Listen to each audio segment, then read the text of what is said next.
Torej, gospod Pržič, danes torej poteka tukaj cepljenje v vojašnici Edvarda Peperka. Kako ste se organizirali? Kdo je tisti, ki je cepljen? Kdo pravzaprav to izvaja?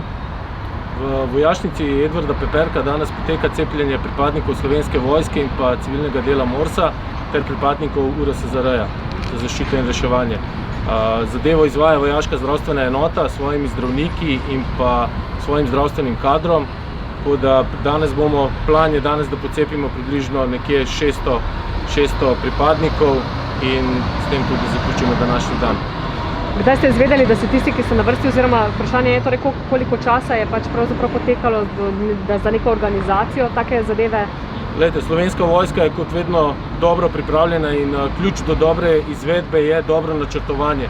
In mi v Slovenski vojski imamo tudi operativno skupino za cepljenja, katera dejansko na podlagi pisnih nekih privolitev in pa vse, kar je v skladu s strategijo cepljenja, pridobi sezname naših pripadnikov in potem tudi v skladu s tem seznamom izvedemo cepljenje. Povabimo ljudi, da pridejo, ljudje se odzovejo, pripadniki naši in zadevo potem izpeljamo. Ampak zdaj torej velik del, če prav razumem, boste naredili v naslednjih 2 dneh, potem pa sledi odprtje te dvorane nekako za civilno prebivalstvo v sodelovanju z Zdravstvenim domom Ljubljana. V kolikšnem delu bo recimo vojaška zdravstvena enota pri tem sodelovala? Glejte, vse je stvar odvisna od večjih dejavnikov. Prvi dejavnik je, ali bomo dobili dovoljšno količino cepiv, in druga stvar je, morajo se naši odločevalci uskladiti z civilnim delom javnega zdravstva. Tako da, ko se bodo naši odločevalci uskladili, nam bodo dali tudi usmeritve in mi bomo zadevo temu primerno tudi izvedli.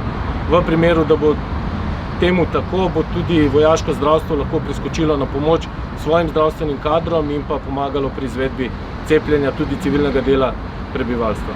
Okay.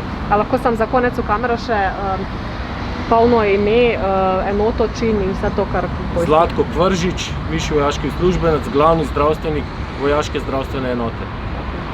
Hvala. Hvala vam.